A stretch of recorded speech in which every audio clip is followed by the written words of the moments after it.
I was the leading company commander, and I decided that my ICV will be the first ICV which will enter the water and get out of the other side. So when my ICV entered the water, the entry was very, very smooth. The moment we were trying to come out the other side, the bank was not that well prepared. So what happened when the ICV was about to exit from the other side, the track just lost traction. Okay. And because of which the ICV came down. Okay, it went back. Water entered through the exhaust. I knew that within some time this is going to sink.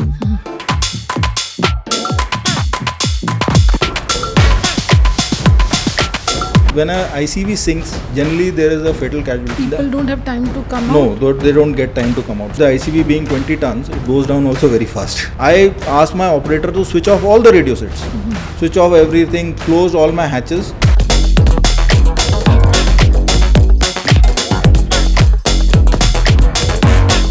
And I told my chaps, please jump into the water. They were wearing that, the life jacket, and they jumped. After the ICV sank, within 6 hours, we recovered the ICV. There was nobody who died. And the next exercise was, I think, after a week or something like that, the ICV was again on road.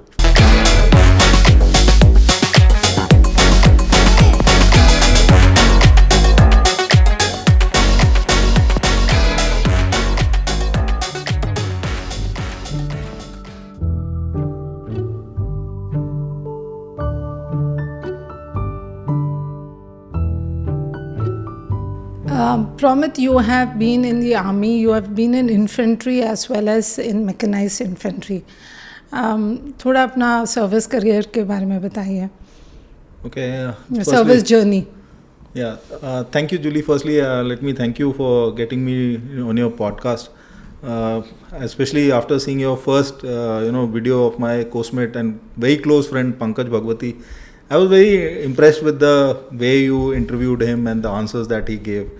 I don't know I will be able to live up to that expectations or not, but I'll definitely try. So just to give you a brief about my journey, I am a totally army brat, okay? When I say that, I am a second generation officer.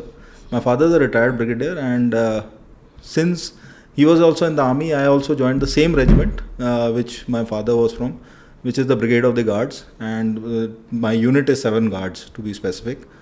And like what you correctly said, initially when I joined the army, my battalion was an infantry battalion, and we were quite fortunate as a course, that is 101 regular course, that most of us were blooded in battle, that is the Kargil War.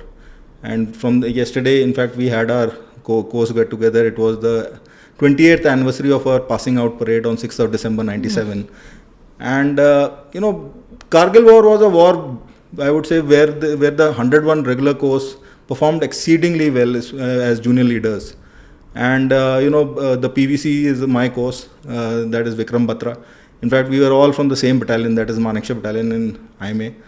And just to give it a little flavor, me and Vikram Batra are also from the same SSB, that is SSB Allahabad. And we all did our all basic courses together, that is the young officers course as well as the commando course, and all we did together. And just to share another tidbit, his unit was replacing my unit in Shahjahanpur when this Kargil War started. Okay. Yeah, and in fact, I remember when we were coming back from the Goa Express, he had specifically asked me that what is there to look forward in Shahjahanpur, and I told him that there is nothing to look forward in Shahjahanpur. So he said कि फिर मैं शादी कर लूँ. I said हाँ शादी कर ले. That is the best thing that you could do. So that is what it is. And so for like what I said, for initial 5.5 years of my service, I was in the infantry, and then my battalion converted to a mechanized infantry profile, and we became a mechanized battalion. And since then we have been in armored formations. And so that has been my journey as far as the Indian Army is concerned. And I happened to take my volunteer retirement in 2020. And since then, I've been working in the corporate, and to be specific, I work with technology of Wells Fargo here in Bangalore. So that is about me as far as my little bit of journey in the army is concerned. So I served approximately for about 22 years in the army. Okay. Before leaving the army. You mentioned about Kargil War, Promit. What was your role? Can you share your experience and? Yeah. So Kargil War. Before I share my experience, I must tell you this also that. In 1971, wherein the Kargil, was also the place where when my father as a second lieutenant had started his journey. Okay. So though I didn't start my journey in Kargil, I started it in Shahjahanpur. But that was the first field area that we were deployed in during the Kargil War. Though we were not we were part of a formation called 6 Mountain Dip, which was a reserve formation, which was not inducted into the battle. So I cannot claim that I fought the Kargil War as such, but we were in the place of action. Like we were in Dras, and our brigade headquarters was in a place called Matayan, which was the where the div headquarters of 8 Mountain Div used to be. So we were always held in reserve, and there was a point in time wherein I don't know if you followed the Kargil War or not. But the Tiger Hill feature itself was not falling because there were some attacks which had gone on of 8 Sikh and 18 Grenadiers which were not successful. And so we were getting information that probably we would have to do the assault because 8 Mountain Div had exhausted almost all its reserves, and we were quite prepared for it. And in fact, Pankaj's battalion 311 GR and my battalion, we were the ones who were tasked for that thing. But unfortunately, we did not get that opportunity. But yeah, we were there, and after the Kargil War was finished, we were de-inducted. We conducted the Amarnath Yatra, the Kashmir elections, and then my battalion was inducted into a place called Nogam, and which we call it as Kaiya Bowl also in 19 Mountain Div for a period of 2.5 years. So I have seen that phase of infantry wherein we started from the Kargil War, did counterinsurgency operations in the valley, and then got inducted on the line of control for doing line of control anti-infiltration tasks basically. And then when we came back, Oparakram started. So we were forever in operations. And the moment Oparakram finished, after about a year and a half, then we went for our conversion to Babina. So that's where we changed our profile from an infantry profile to a mechanized infantry profile. Yeah, so that is what. So if you ask me per se that what did you do in the Kargil War, we just kept sat waiting for the Lord to give us the opportunity so that we could also prove our worth. Because for a soldier, that is the best thing that can happen, right? That you are blooded in battle, and we seek it very, very willingly. But unfortunately, my battalion did not get that opportunity there in the Kargil sector. But yes, we were blooded in the line of control when we were deployed on the line of control for about 2 years. You have served in infantry as well as mechanized infantry. Promit, in दोनों के बीच में, what is the major difference between the role of these two arms of army? Yeah, so infantry as well as mechanized infantry are basically, the basic arm is infantry. Okay, so if somebody says that mechanized infantry is not infantry, it is not. It is infantry. But the mechanized infantry has got mobility. Mobility in terms of ICVs, that is the infantry combat vehicles. In our case, we have got the BMP-2s with us. So what happens is the force sits in the ICV, moves in the wake of the tanks, attacks the objective, that is the target of the enemy, and gives it the maximum shock action followed by the artillery and the tanks firing, and we move into the capture the objective, hold it for a particular time till the time we are relieved by regular infantry, and then we move over to the next thing. The thing is, major thing is firepower, mobility and shock action that we give immediately when in the wake of the tanks. And we are the ICV is a fighting platform. It has its main gun as well as its missiles, as well as it carries a stick which disembarks on the objective to capture the objective for a limited period of time. So that, and as far as infantry is concerned, infantry doesn't have that kind of mobility. Though nowadays there is a lot of mobility which has come in the infantry, like they have got their TCVs or the troop carrying vehicles. But the troop carrying vehicles are soft skin vehicles. They are not armor protected vehicles. So that is why but as far as the ICV is concerned, it is armor protected. It has got a main gun. It's got a missile. It's got a coaxial gun with it. So the firepower that is given by the ICV is much more than what is regular infantry. And then regular infantry, what happens is they hold defenses. Mechanized infantry never holds defenses. It holds defenses. That's maybe a wrong statement, but it holds defenses for a very short period of time, and it doesn't hold permanent defenses. It holds very mobile defenses, and then it moves ahead. The thing is that it is a mobile warfare. For infantry, it is more a static warfare. Right, so that is the basic differences between infantry and mechanized infantry. And to add to a little bit a mechanized, I would say not only mechanized infantry officer, but a officer in the mech forces or the mechanized forces, he has to be very, very proficient in three spheres. Okay, one is the strategy part of it, second is the tactics part of it, and third is the the mechanical engineering part of it, that is the equipment per se. So if he is proficient in these three things, then he is he is considered to be a good mech forces officer, and that is a major difference which I found when I was an infantry officer to a mechanized infantry officer. Because firstly, you are thinking at the strategic level also, as well as you are thinking at the tactical level also. In the infantry, it is more of cohesion, fighting a close battle. You are within voice command of your troops. Here you are not in voice command, right? So I'll give you an example. Like when we are fighting the battle, our dispersion can be as big as 5 to 10 kilometers, and everything is controlled by radio, and the radio discipline has to be on the top. People cannot unnecessarily chatter on the radio net. Your your people have to understand that when he's saying that there are certain code words that are passed, that what has to be done and what has to be done, it has to be crystal clear in his mind that how he has to function, and that it is like a ballet. The person who is conducting that ballet, or the orchestra, if he is conducting it, it has to be perfect. There is no scope of error, because timings of the operations are so tight that an error in timing will result in loss of life, as well as jeopardizing the entire operation. So it is very, very it's a very, very dynamic, it's a fast moving battle, as well as he has the commander on ground. He has to be thinking 2 up and functioning 3 down. So that is some of the things that a mechanized officer or a mech forces officer has to be very, very good at it. But yeah, obviously competence level in each arm there. So, but like in normal peace, like infantry participates in counterinsurgency, even though they are not participating in conventional war, and we've not had a conventional war since quite some time. Yeah, correct. So how does what is the role of mechanized infantry then? I mean, where yeah, you're right. See, first is we have a regular turnover of troops. Like we contribute to our troops in the Rashtriya Rifles. So I don't know if you heard or not this. In my regiment, there are 2 battalions, that is 46 RR and 21 RR, and 61 RR, if I'm not wrong. 3 battalions actually, in which the Brigade of the Guards contribute troops. And if you ask anybody in the valley, believe me, 21 RR is something they call it Rajwar Tigers, okay, and people really swear by it.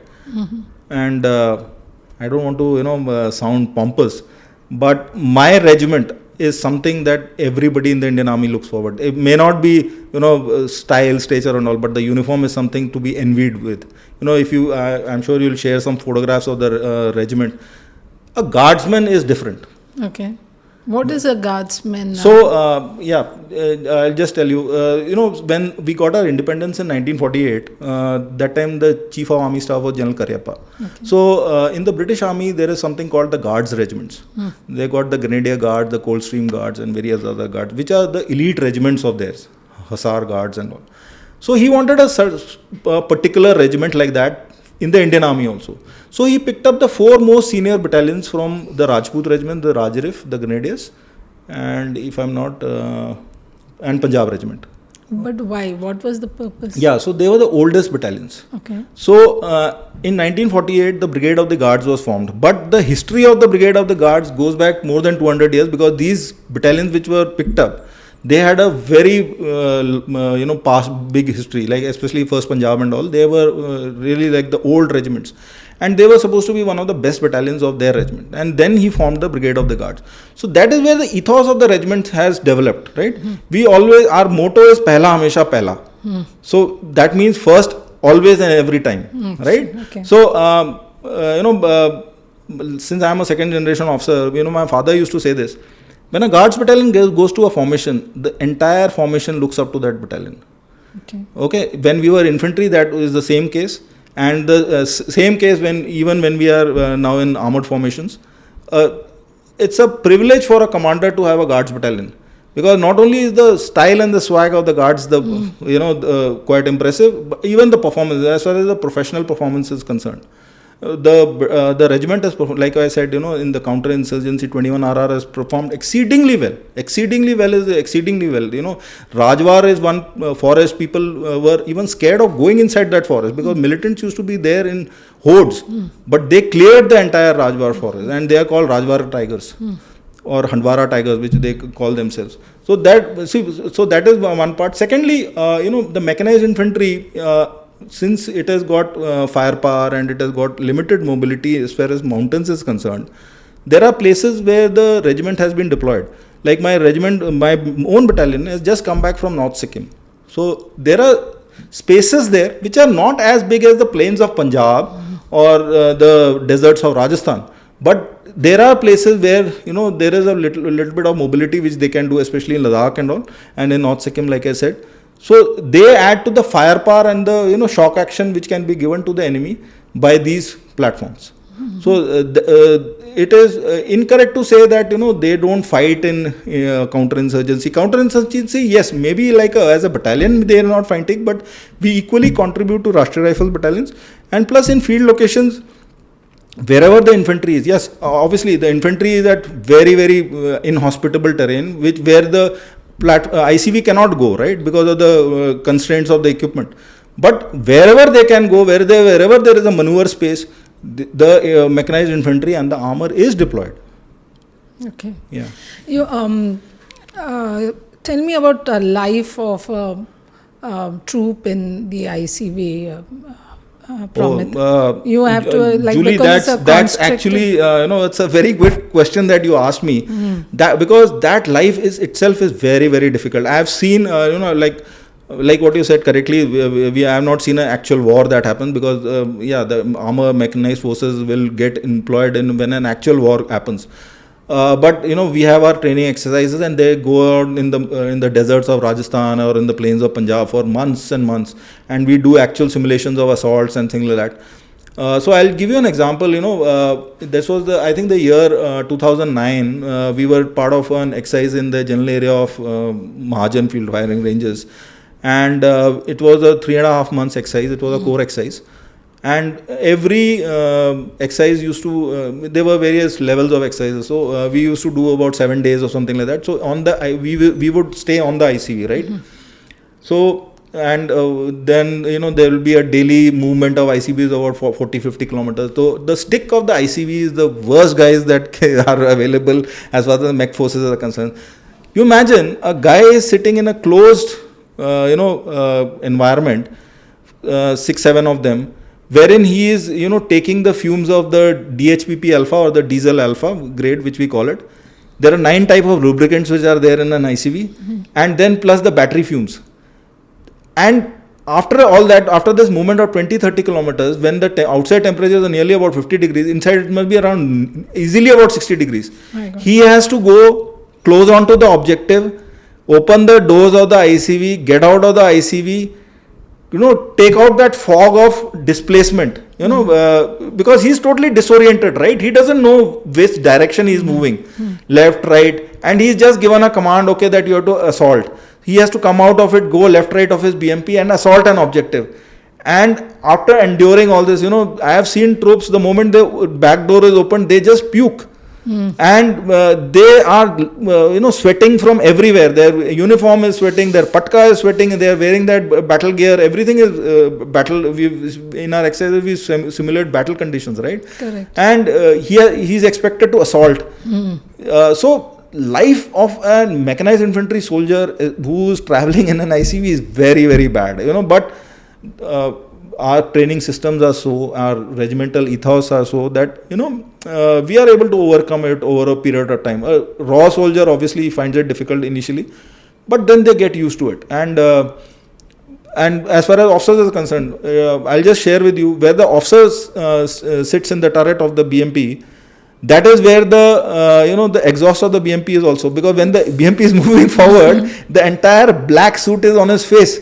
You might be the prettiest of guys, but with a black suit on your face, you don't look pretty, right? So the sun is there, plus this is there. So, and it's very difficult. And I've heard officers, personally, I don't face that problem, but I've heard officers that they are not able to sit in a ICV because, or for that matter, a tank. In fact, if you compare between the tank and the ICV, people prefer to sit in a tank rather than an ICV, because of the stability and the weight, because that's nearly 50 tons, and there's a suspension of it is much better than an ICV.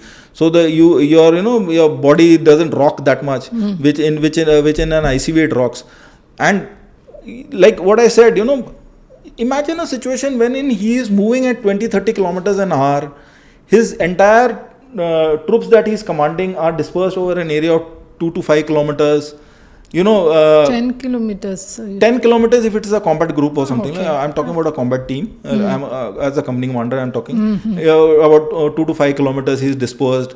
He has to get in artillery fire. He has to control his own armor fire, his own ICV fire. Plus, he has to think that when am I going to disembark over the objective so that I can complete my task properly. And plus, after that, he has to also ensure that his this logistic echelon of his own fetches up so that there is replenishment that takes place of this whole thing, and then they move over to the next objective. Speed is of essence. Shock action is of essence, but at the same time, he has to keep his mind straight. So that is the challenge of a mechanized officer, which I didn't face as an infantry officer well even in Kargil, right? Command and control issues were all voice command, and it's all personality or driven, and all those things. But mechanized forces is fighting, and the way of life is a different. It's a different ball game by itself. It's like infantry and mechanized infantry cannot be compared, to be very honest. And it is unfair also to compare, saying that no, they do a better job or these guys do a better job. Everybody has got a job cut out for himself. Yes. But the challenges of a mechanized mech forces officer, personally for me, I felt that it is more challenging. Yeah, so that's why my personal view on that. Now, because of this challenge, I've heard this.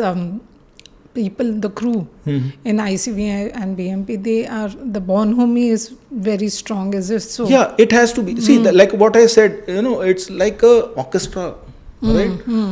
If one member of the orchestra, who's let's say playing the flute, is not playing according to the tune, the whole orchestra will go for a 6. Correct. Because, like I said in between, the timings, the operations. The way it's such a dynamic operation, but it is very, very time-bound operation. So if each person doesn't play its part properly, it doesn't happen. So that is why that bonhomie, the understanding, like what I said, he may not pass an entire order. He might just say, Nimbu Pani, like you just gave me a Nimbu Pani, right? I remember that Nimbu Pani used to be our code word for mobilization when I was part of a formation, right? So he might say Nimbu Pani. So he knows what is Nimbu Pani, right? And these are things which are practiced in peacetime. So so he knows exactly. Okay, first my task is to do this, and then I have to get in this and do this. I cannot give you exactly because that is probably compromising, the entire tactics of the Indian Army. But, this synchronization and the bonhomie that has to be there. But bonhomie, let me tell you one thing.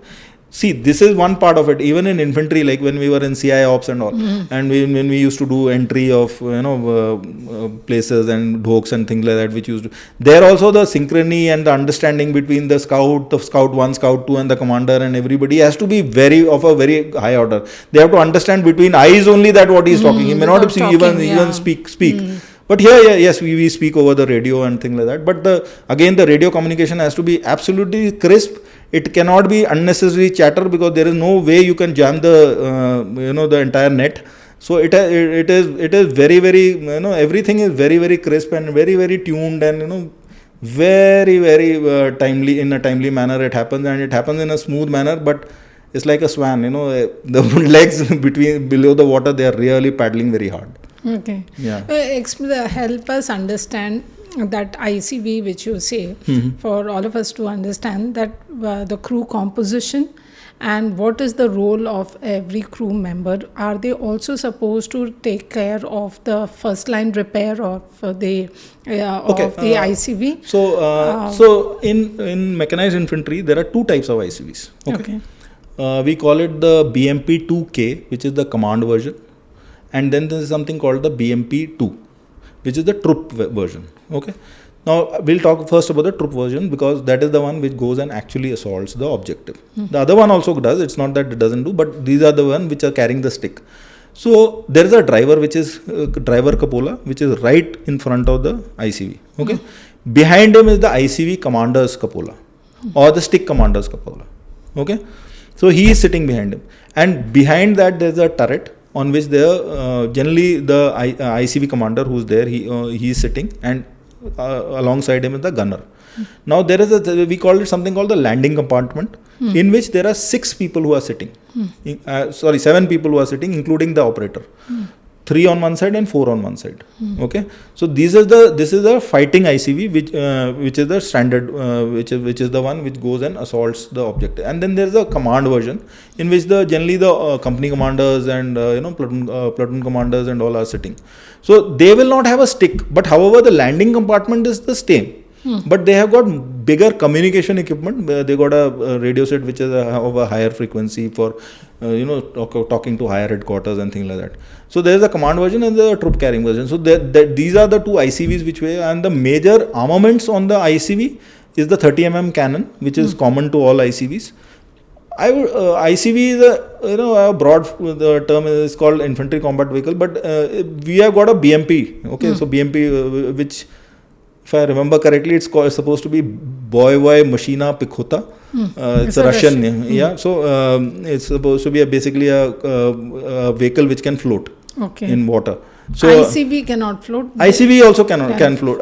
When I say ICV, in Indian Army parlance, it is the BMP only. Okay. So some people call it BMP, some people call it interchangeably used.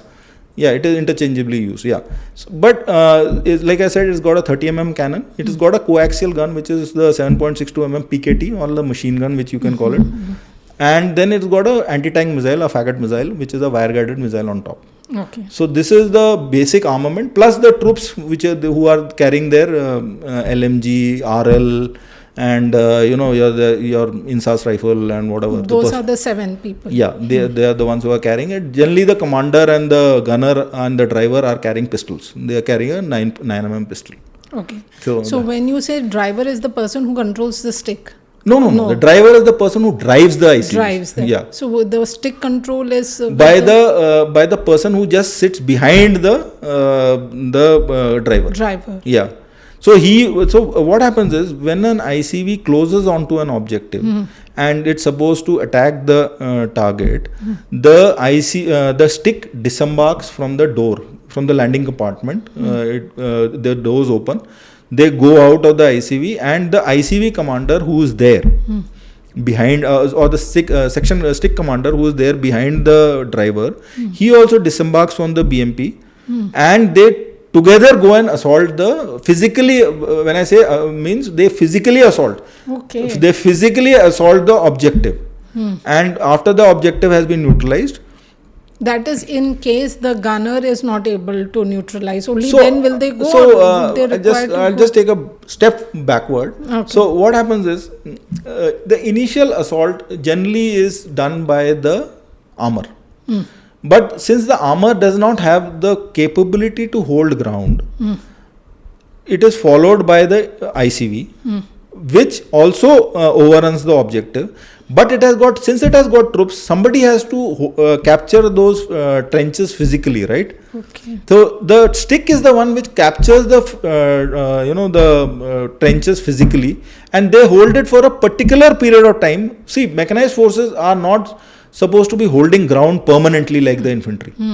They just hold it for a particular period of time until relieved by the infantry, and then they upstick and move on to the next objective. Okay. So that the entire time the pressure of pressure is maintained on the enemy, so that he doesn't have time to regroup and group his forces again. Imagine he is constantly under attack, right? First he's been assaulted here, within 2 hours he's been assaulted in his second line. So he is bound naturally to fall, right? So that is the shock action that the mech forces create. So that they don't think. No. They don't react. No, that might be a wrong statement, but that we don't think. I'm saying enemy. Yeah, the enemy doesn't have time to regroup. Yeah. We don't give him time to organize his defenses. We just, because, shock, we just keep giving him shock, because imagine a tank is got a 125 gun firing, which is like an artillery gun, but it is in a direct roll. 30 cannon, which has got a cyclic rate of firing, I don't remember offhand how much is it, but it fires at a very high rate of fire. It's got a very high rate, plus it's got that MMG, like I said, the PKT, and the missiles falling on it. He is in total shock. And plus, when the A vehicle or the tank or the ICV goes over the objective, and when they churn the objective, it's a sight to be seen when the trenches just collapse inside. It caves in, right? It's I don't know, you would have seen those Second World War movies in when the Germans and the Russians are fighting. So you have to, it's something like that. So it's just shock action and with speed. That's what is the essence of mech forces. So help me understand this.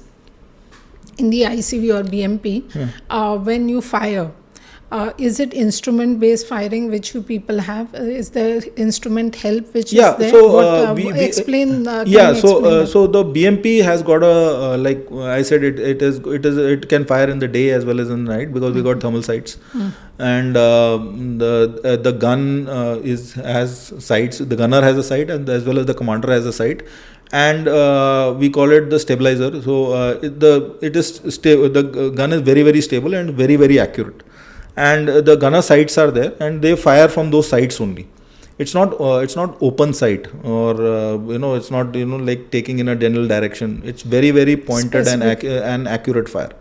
A gun as well as the missile. So who in this crew reads the instrument? Is the gunner. But the commander has got an override. Okay. So the decision is with the commander or with the gunner? So generally what happens is the commander is telling the gunner to engage the target. But let's say there is a fleeting opportunity which comes. He has the ability to take over control and fire there. So that capability is there. Plus the stick which is behind, though it is again very, very limited, they have got firing ports from there which they can fire their personal weapons. But only thing is, it's very difficult when you just imagine it's a ICV which is rolling and pitching, and there is no aimed fire. It is just they are putting their weapon in that port and pressing the trigger. Nothing else is happening. It's not aimed fire. So generally people don't practice it, but it can be done. It's not that it just cannot be done. The stick is till the time they reach the objective, they can't do anything. It is they can fire on the move also, but it'll just hit somewhere which is may not be very effective.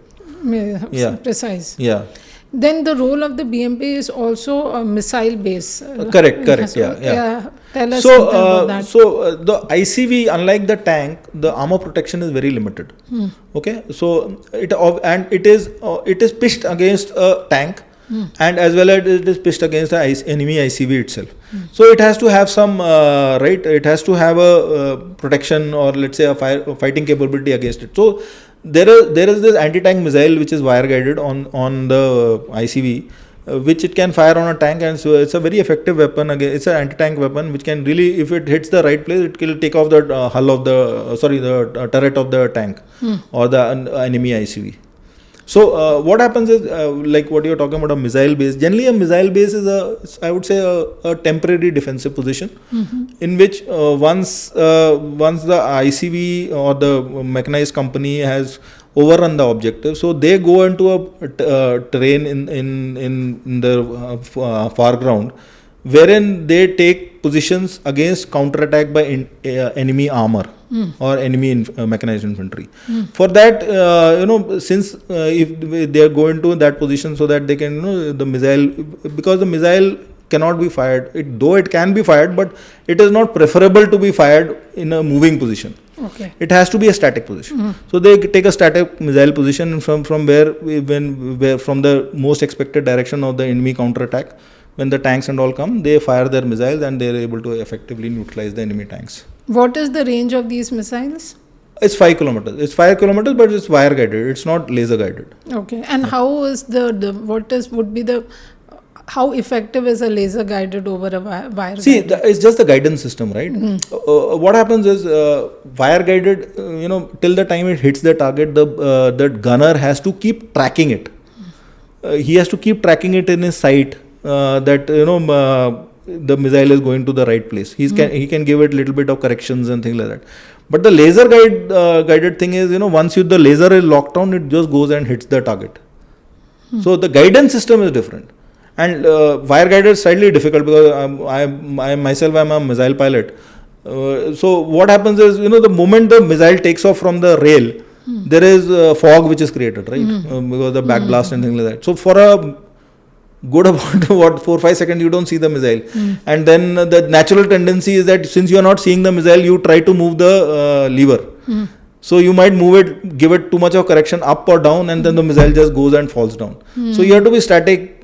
So that comes with training, right? So I don't know about other battalions and all, but in my battalion, till the time you don't have 1,000 launches from a simulator, you cannot get an actual missile. Yeah. To be accurate. Okay. Yeah, and then what happens is, then moment it is going and hitting the target correctly, again there is a you will not see the missile.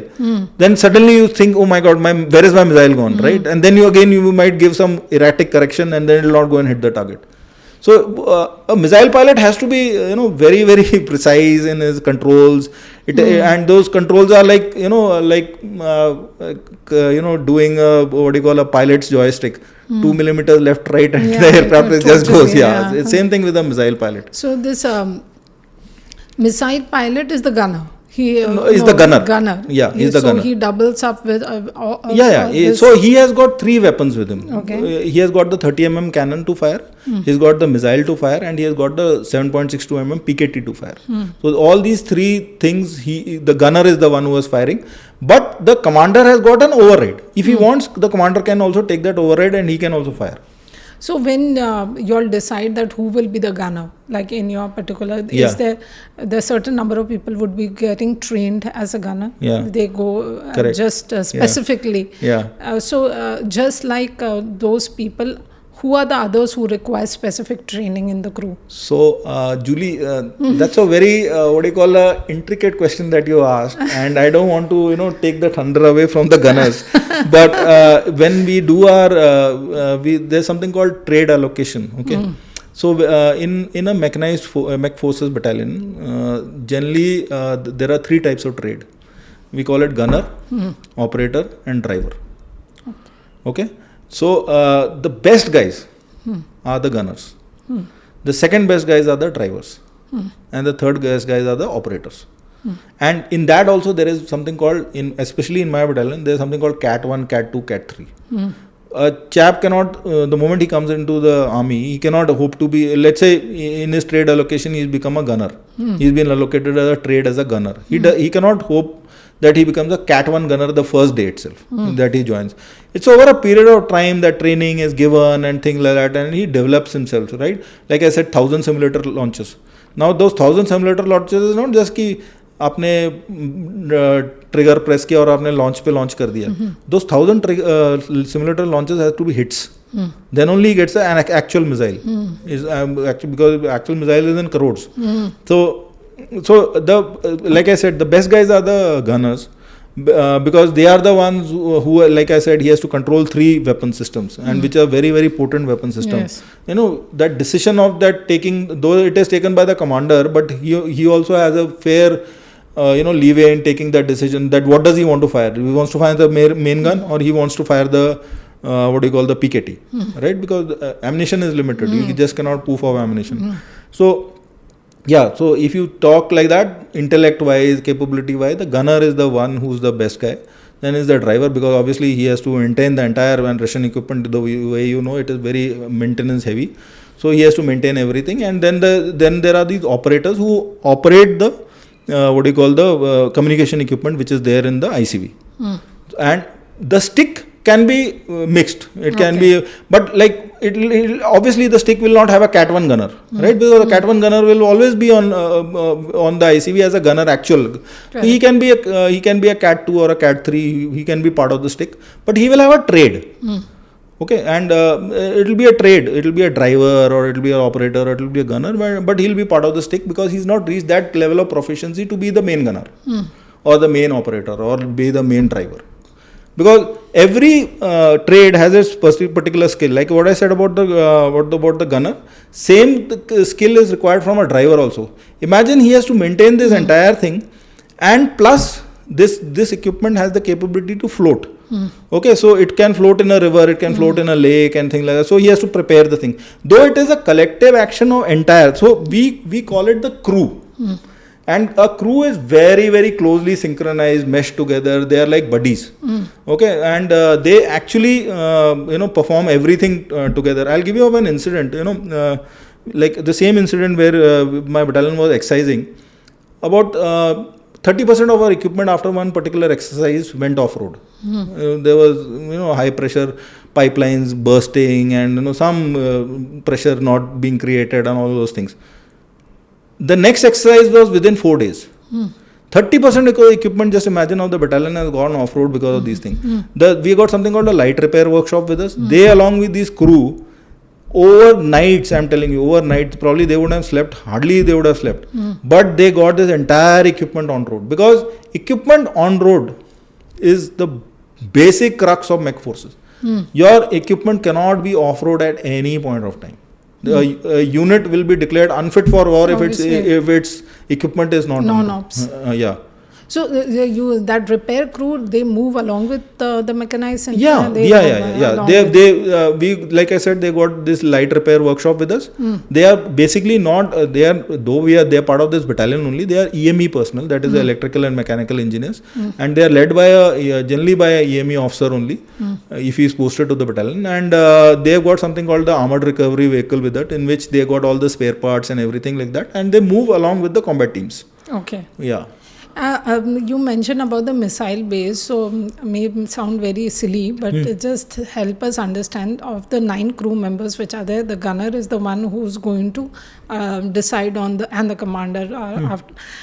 So when target has been decided, so the operators, they move out of the ICV at that time when you are firing the missile, or how does it actually happen? So or they continue to sit in the tank when the missile is so the tank ICV. So the ICV, when it moves to the missile base, only the stick disembarks. Okay. Along with the stick commander, they disembark from the ICV. But the ICV commander, the gunner and the driver, along with the ICV, move to the missile base. No, that they have moved. I am saying they have moved, they've taken position. Okay.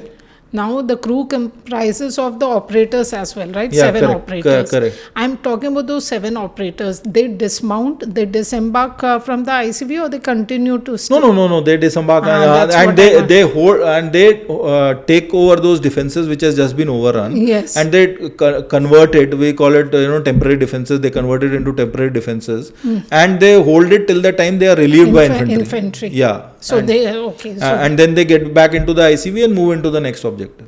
Tell me, when the missile is fired, how does it feel? How this entire thing shudders and vibrates? No, it doesn't shudder. It doesn't shudder that much. Yes, obviously there is a bang noise which is, but since we are wearing our headgear and all, so it doesn't. I have not I fired a tank also. I fired a T-55, a T-72. I have not fired a T-90, but the way the tank, you get that what do you call, the back blast, and when the gun comes down and all. So you don't feel that. The missile is no. It's not. It doesn't feel that. It doesn't feel at all. Outside people might be feeling, but when you are inside, you don't feel that. Okay. Yeah. In real operations, Promit, there are chances of that on the route, on the path of the ICV, there could be mines also. Yeah, obviously. There could be mines. Yeah, correct. So then, there could be anti-tank mines. Yeah, correct, absolutely. That is the way the battle is. What happens is when defenses are taken up, especially in the plains, or let's say a linear defense on the canal or the river or something, enemy will lay minefields. So, so if it is, you all move in a strength of how many tanks move at a generally ICVs. Yeah, so obviously the ICVs don't they are following the tanks, right? So the assault can be 2 troops up. 2 troops, when I say 2 troops, means about 6 tanks moving in a straight line. So tanks are moving ahead, and behind that is ICVs. Yeah, correct. So first is the tank in a conventional battle. Yeah, conventional. First is a tank. Yeah. So first layer is the tank. Correct. The second layer is the ICV. Yeah. And the third layer would be? There's no third layer. Third layer. But so how is the role of a tank different from that of the ICV? How in the real combat scenario? Tank is a weapon platform which has just got 3 members in it: the commander, the gunner, and the driver. It doesn't have a stick. It does not have the capability to hold ground. But the ICV, it has got firepower also, and it has a stick which dismounts on the target or on the objective and holds the objective for a temporary period of time. So that is the major difference. Secondly, second difference is a tank is generally about 50 tons. Its main armament is the main gun, and in the T90 it can fire a missile also from the main gun. So the shock action of a tank is more than an ICV, and like I said in the start, it is more comfortable to ride in a tank than an ICV. Yeah, because of stability. Because of the stability and the suspension. Yeah. And as well as the armor protection. It's got a very thick armor which the ICV doesn't have, because the ICV weight is hardly around 20 tons. 18 tons or something. No, my question is that when the tank moves, hasn't it already pulverized the trenches and the various posts? It has. Then what does the ICV... So it further pulverizes. So the moment the tank moves, it is not that it just moves over a highway and goes over terrain and just goes and sits there. No. It goes over the target, it churns the target. We call it churning the target. It pulverizes, the exact word that you use. It pulverizes the target, goes ahead. The ICV comes. The ICV, there are 2-3 methods of dismounting on the target, which I will not like to discuss it here. Okay. But ICV also does the same action, moves into the missile base, and the stick dismounts and physically holds the ground for a temporary period of time. So the tank also moves to a missile base, because we not call it a missile base. Yes, it gives a protection sort of a thing. But the tanks also have the missiles. They have got So they too require a base to fire, or do they? Obviously they take something called a hull down position, so that in the most likely route from where the enemy armor can come, they take a hull down position, so that if the enemy armor is attacking or counter attacking, they are able to destroy that armor. Okay, so the base of the missile base of the tank and the ICV are different only because of the range of both of them are the same, right? Range of both the missiles are the same. Both the missiles. And but the main armament of a tank is not the missile. The main armament of a tank is the main gun, which is 125 millimeter. Okay. Yeah. So in a formation, like supposing if there's a conventional war, help us understand for a layman how many tanks actually are ahead and how many ICVs are behind the 2 layers. How does it actually happen? That is a very, very dynamic thing, which I cannot say that this is how it is going to happen. It all depends on the terrain. It all depends on the speed of operation that has to be achieved. There are formations like we might move 1 up, we might move 2 up, we might even move 3 up. What is that? Basically, a tank troop consists of 3 tanks, right? Alpha, Bravo, and Charlie. Okay, so let's say 2 up means Alpha and Bravo will be ahead and Charlie will be in reserve. Okay, So that is So we take example of 2 up. Uh-huh. So when it is 2 up, that 2 tanks move and 1 is in the reserve. Yeah. So at that time, That is as far as just let me just complete this. So generally a fighting unit is a squadron. A squadron consists of troops. I think I'm forgetting all these details. So I think they've got 3 troops with them. A squadron has got 3 troops. I may be wrong, but I think that is what it is. It has got 3 troops of tanks. So in these 3 troops, just imagine 4 tanks. The squadron generally has 15, no? Yeah, 14 tanks. Okay. 14 tanks. Yeah. So so they'll be moving ahead, and so in that let's say 2 troops are moving ahead. So 2 troops means 4 tanks will be moving ahead. The distance between each tank is generally about 500 to 300 meters. Okay. So that is the distance that they are covering. If you see the this area. Yeah. So and behind them the reserve tanks are moving, and behind them the ICVs are moving. So this entire the spatial distance must be around 4 to 5 kilometers because the distances have to be maintained. They cannot be grouped together.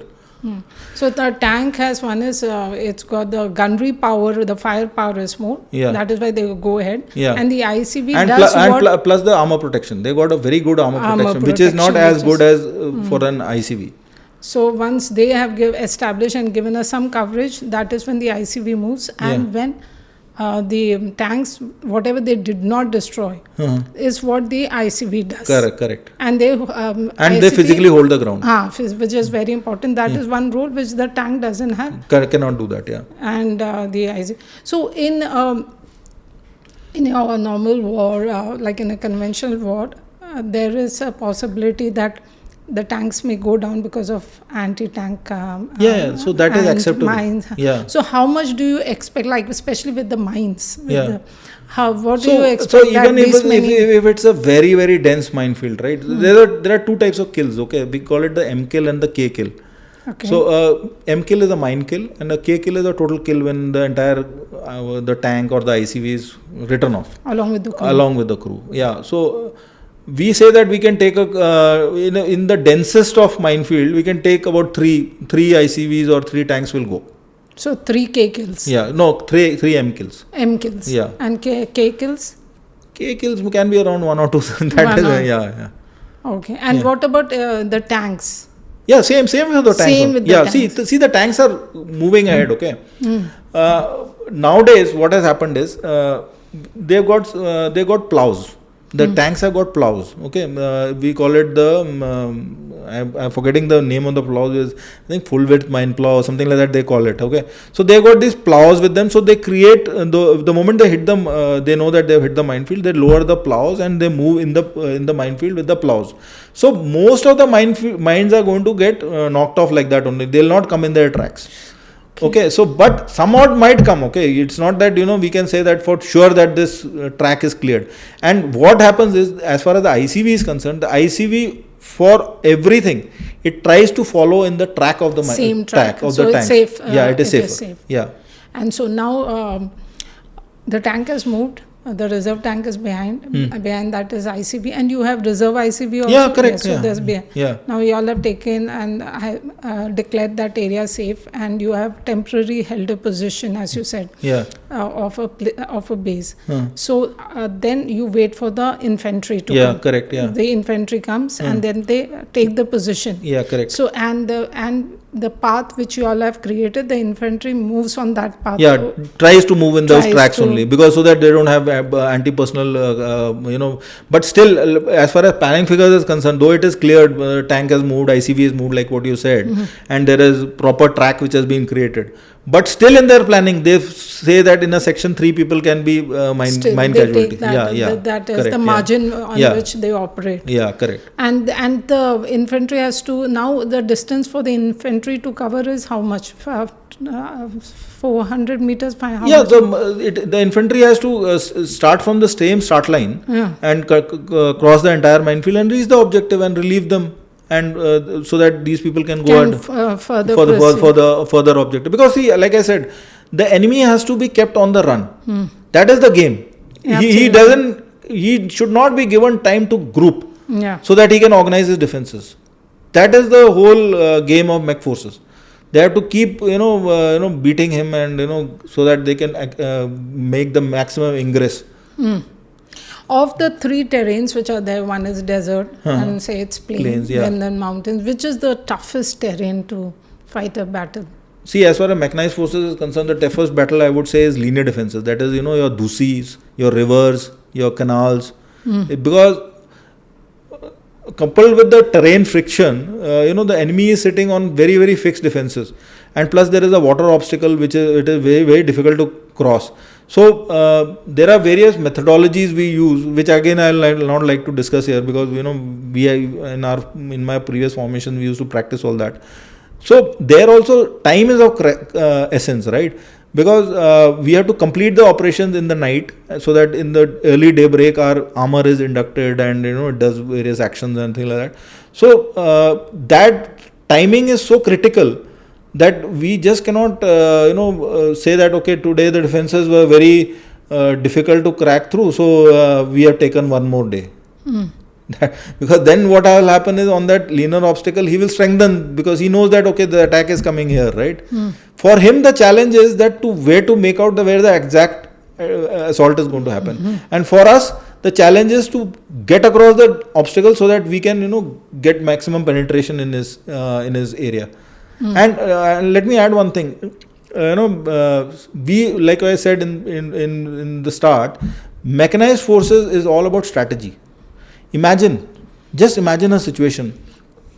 India's mech forces have crossed from Atari border, okay, and they are, I would say, 10 kilometers short of Lahore.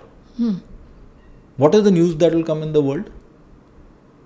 Just take a wild guess. The news will come is Lahore under attack. It's a world thing that has come. Indian army poses around Lahore, and Lahore is under attack. And Punjabi and Pakistani army being primarily being Punjabis, just think the morale that is affecting them. On the world stage, what is happening? So mech forces are a force which is a force of decision. It is a strategic force. It is not a tactical force. So that's why probably like people like us have never seen a conventional war. And this movie which is coming, 21, and we were just talking about certain small tactical actions which were taken. I have served in that formation, so I can say those days, especially with that kind of Centurion equipment and things like that, the guys, that the thing that they have done, probably if the media was of this time, Pakistan would have collapsed mentally itself. What about if there is a terrain where it's got a canal or a river? How does the tank move? So, Julie, a tank, let's say we take a situation of a river, okay? So, a river has various depths. So, a tank is able to, we call it fording. So, there's something called shallow fording, something called medium fording, and something called deep fording, in which there's a periscope which is placed in the tank, and it's not a periscope, it's a snorkel actually, and through which the engine takes in the oxygen, and the tank is able to ford. But there might be a situation wherein the river is so deep that the snorkel height is also not able to take it. So we have to launch bridges for tanks to grow across. So there are various types of bridges. There is something called assault bridges. There is something called permanent bridges.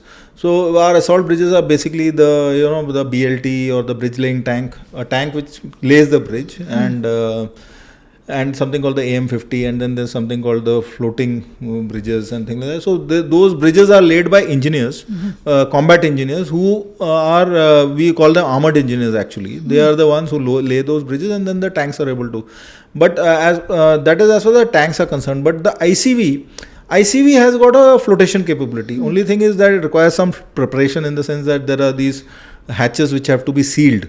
And the ICV is able to easily float across, and any river or let's say even sea and canal and all. It is only thing is that there is a little bit of preparation time which is required for sealing these things, and if the bank and all is too much of a gradient or something like that, the banks have to be prepared, and which is done by a recce platoon which does it, and we are able to float across.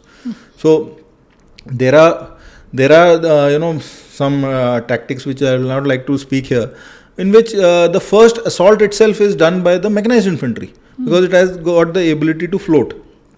So in a canal or a river, it just floats across. It assaults the enemy, and then the proper bridge is laid, and then the armor comes up and the infantry comes up, and then they take over the objective, and then we move ahead. So that those sort of things are there. Yeah. How much time does it take for the engineers to lay this bridge for the tank? So, like I said, there are various types of bridges. If an assault bridge is there, something called a bridge laying tank, which is, I think, I don't remember. It's been a long time. I don't remember the configurations and I hope your viewers don't take me wrong and say that, oh yeah, ye to aise galat figures there. So, it is, a bridge laying tank, if I don't remember correctly, it is about 17 meters. 17 meters. Yeah. So what it happens is there's a bridge. It's an assault bridge which is on the tank. So it comes and it just puts it on the obstacle, and there's something called BLT in tandem. So in tandem, if they put it, I think they can do about 30 meters. So and then the tank and the BMPs and even the TCVs, troop carrying vehicles can go over it, and then there's something called the AM50 bridge, which has a bigger span. Okay. And then there is this permanent bridges which the assault engineers build. And which is very very big. They cross entire rivers, and the assaulting force can go across. It's interesting, Promit, to know all these things. Role of engineers. That there is something known as armoured engineers. So armoured engineers are different from engineers. So our combat engineers, the armoured engineers are different. Why they are different is because they got A vehicles with them. Mm-hmm. They got these assault bridges with them, like AM50 and BLT and other thing like that, and plus. They have got this ability, there are a lot of places in the deserts and even in some boggy areas where, A vehicles can not go in, right? So they'll have to lay tracks. So on those tracks, these, A vehicles will go, and then they have to clear minefields. For that, which they have got extended mine plow and full mine plow and all those things. So which they clear the assault lanes, and then the main force goes in. So the armoured engineers is obviously, I don't know now, but I think when I was there, they had about 3 or 4 regiments which were specifically supporting armoured formations. And plus the armoured formations had their own squadrons of armoured engineers. So the combat engineers and the armoured engineers, they are different because again, they are very very mobile, and they got equipment which is very very which over linear obstacles it is used, so that the troops can just pass through an objective. Obstacle, sorry, not the objective. Yeah. So this armoured engineers are culled out of the engineers arm itself? They are culled out of the engine. Only thing is that they have also got trades like gunner, and they got trades like driver and things like that. Okay. Yeah. So they are culled out of the engineers only. Yeah. In your service, like 22 years you have served. Yeah. In the army, in the defense services, we are famous for in-service training. We undergo continuous training. Yeah. So when you were in mechanized infantry, you also underwent a lot of training at different intervals. Yeah. So that's a very interesting question, because if somebody asks me that you are a mechanized infantry officer, what all armoured courses or mechanized courses have you done? I've done nothing. Okay. I have not even seen Ahmednagar railway station to share. Oh God! So it's not required. Yeah, no, it is required, very much required. So what happened was, when my battalion was converting, I was already posted out in staff, and luckily for me, I was in an armored formation only. So and my commanders were excellent. When I say excellent means they were professionally also very strong, and they would push. In fact, my first commander, I just cannot forget him. We used to call him Little Napoleon. So he got me attached to an armored regiment. He got me attached to a mech battalion and to an AD regiment. And he wanted me to know the nuances of the equipment in and out, and then the tactics and things like that. And tactics, he used to discuss I would say I was very fortunate because both these senior officers of mine, they would take classroom sessions for me, literally classroom sessions. Julie, I'm telling you, because I was an infantry soldier, okay, and I was let me share this with you. I was very unhappy to go to an armored formation because being in Kargil and things like that and LC and all, I thought I had learned about the nooks and crosses and everything about infantry, and I was quite comfortable. In fact, I knew the battle load of infantry soldier backwards. Okay. How much of ammunition has he carry, how much of LMG rounds has he got to carry, and all those things I knew. But here is a thing, though I am a second generation officer, but I had not seen a tank and an ICV except on the Rajpath. So I had never seen one, and I was posted to an armored formation. So, but these two senior officers really ensured, and plus the immediate brigade major and things like that, they really ensured that my grounding was done very, very well. And when I came back to my battalion after that, I found that my level of knowledge, tactically as well as on the equipment, was of a much higher standard than the people who had done conversion. And I used to ask them some such pointed questions, that what is this, how have you planned this, how are we going to do this. So they used to ask me कि सब आप तो गए नहीं अहमदनगर, आपको इसके बारे में कैसे पता है. But the presses are available to everybody, right? And plus the on ground knowledge that I had by training in these battalions of the formation or the regiments of the formation, it was phenomenal, and that stood me in good stead till the time I was serving. Nobody could tell me, that this is how it is done, and because I knew it in and out. And I performed various roles in my battalion also, like of a gunnery officer, of a flotation officer, and things like that.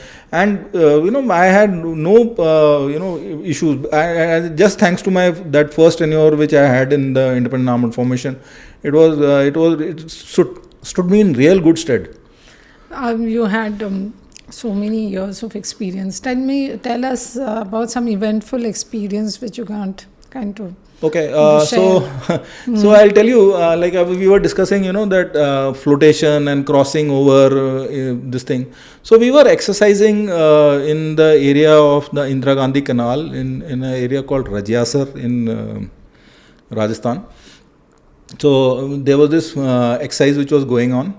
And it was the first day of the exercise when the mechanized infantry had to assault over the obstacle. And I was the leading company commander, and I don't know for what reason, some sixth sense or whatever, I decided that my ICV will be the first ICV which will enter the water and get out of the other side.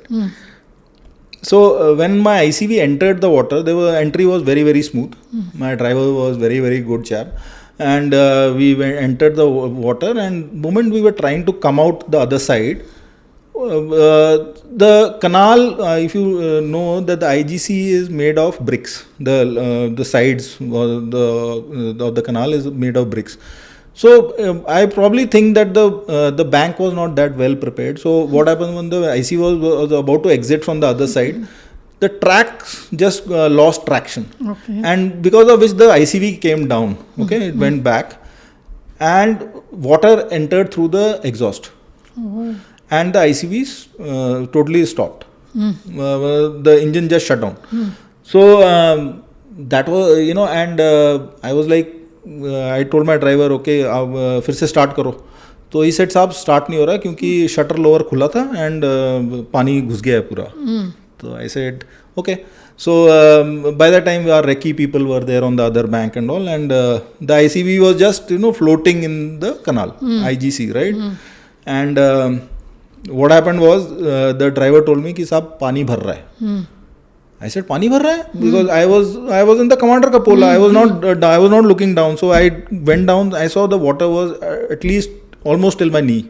Okay, and I knew that within some time this is going to sink. So the first action that I did was just let me share it with you. When a ICV sinks, generally there is a fatal casualty. There are about 2-3 people who there is a fatal casualty. People don't have time to come out? No, they don't get time to come out. So because when the water fills in, it fills in very fast. And the ICV being 20 tons, it goes down also very fast.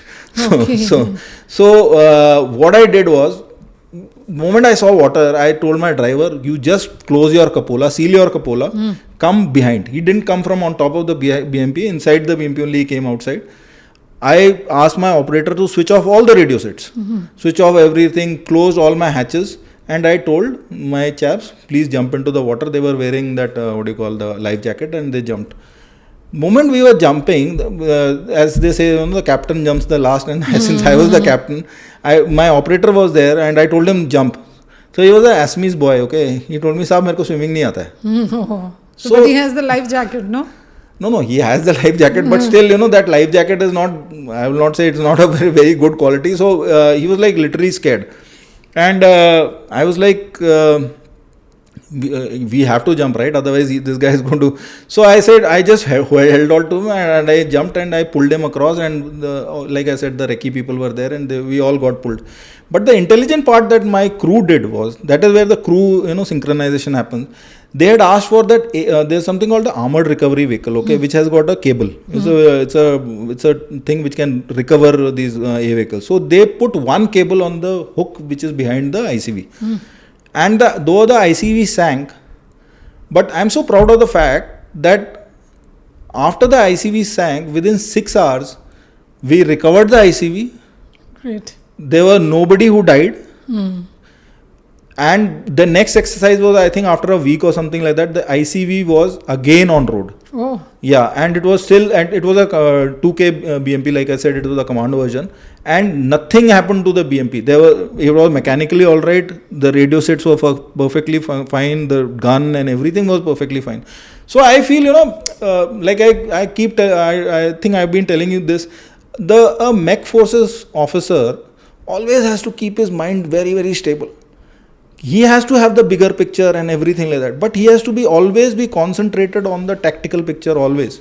Had I not, thought that all these, seals have to be, hatches have to be closed, radio sets have to be, the ICV, it would have sunk, and it would have, and colossal loss of money, right? And I remember, when it had sunk, there was this engineer CEO who was there, and he was asking, "Isko abhi kaise recover karenge?" So somebody was telling him कि sir वो IGC का पानी रोकना पड़ेगा. So the people said IGC का पानी रोकने के लिए पार्लियामेंट से ऑर्डर आता है, तब जाके रुकता है, वो ऐसे नहीं रुकता है. एंड प्लस वो रुकने के बाद कुछ दिन लगते हैं, वो ड्राई होगा, तभी आपको आपका ICV नजर आएगा. So we didn't have that kind of time, right?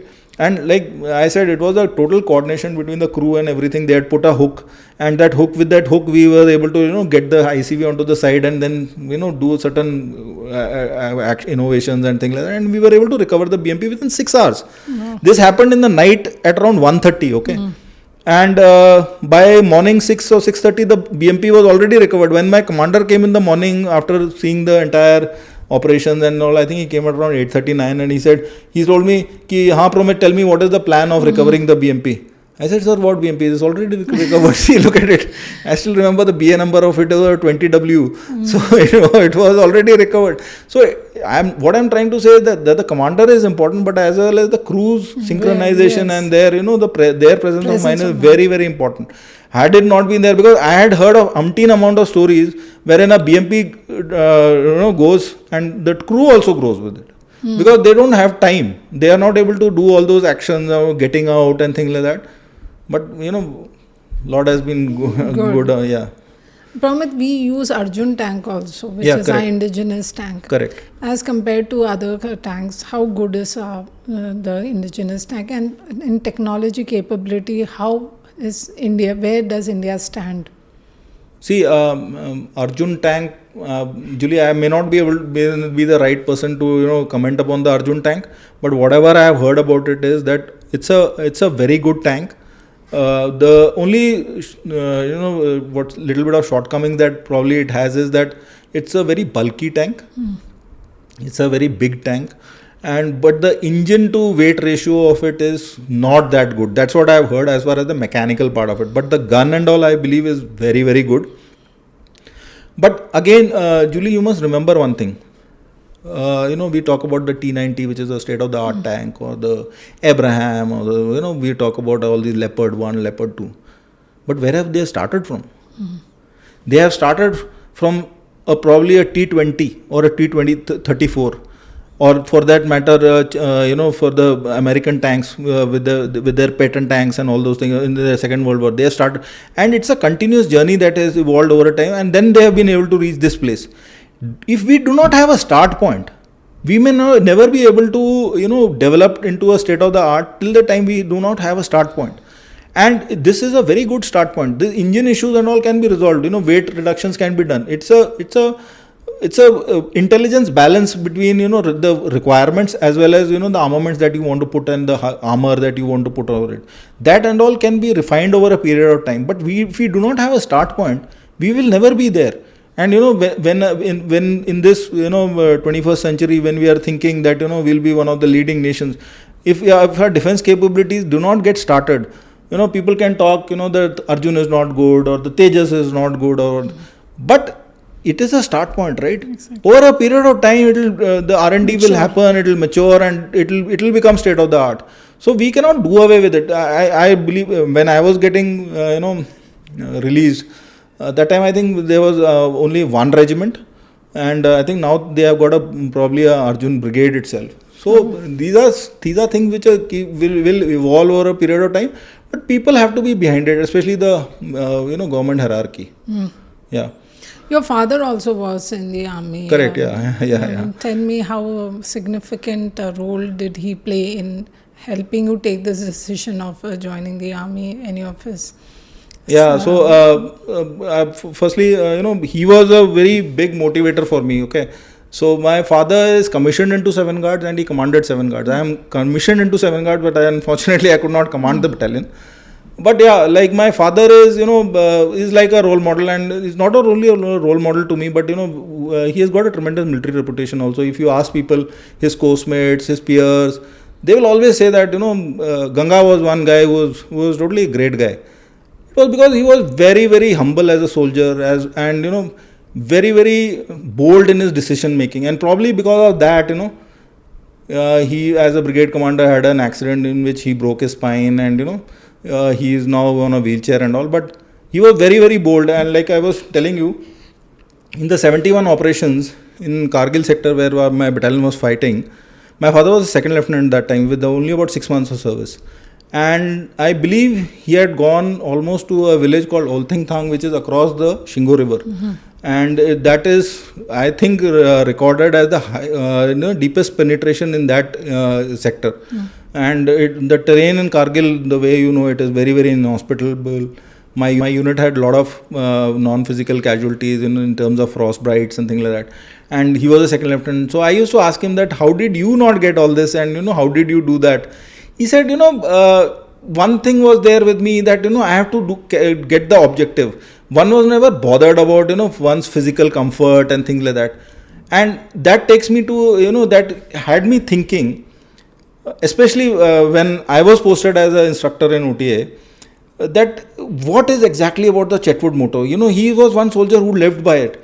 If you actually see the Chetwood motto, it talks about the safety, welfare and comfort, okay? But as far as your troops is concerned, it doesn't talk about safety. The troops you command, which is the second line, it doesn't talk about the safety part of it. And he's the one who told me. He was also an instructor in IMA, okay? So he told me that, you see that? That is not there. Why is it not there? It's for a specific person. Chetwood, Sir Philip Chetwood has thought about it. That the safety is not your thing, because that is, you cannot control it. But you have to be a soldier. You have to rub shoulders with them. He used to tell me you have to be professionally very competent. You have to be fair, which, I always stood by it. That whatever it is, I'll be fair to everybody. I will not be biased towards a particular person just because he has been nice to me there or he has been bad to me there. I'll not be against him or thing. That is one thing which I thought I've lived by that. And be absolutely ramrod straight, honest. So these are the things that my father has always been, thinking, teaching me, or, I would say I would be following him. But specifically, if you ask me that had he guided me or something like that, I don't think he guided me ever. Yeah, because he performed exceedingly well on courses and all, which I was not able to do that. So, but yeah, he has been. He is I would say he's like a perfect soldier. He was always meant to be a soldier. And today also, though he's on a wheelchair and all things like that, but his spirit is still, if you tell him, if you see him sitting across the table like this way we are sitting, you will feel that, this guy will just get up and start running and things like that. And he is like that. His spirit is just cannot be dampened by his physical situation. That is, a lot of people find it very, very motivating, and especially I also, always think that, how is he keeping himself motivated? How is he, having that cheer of life?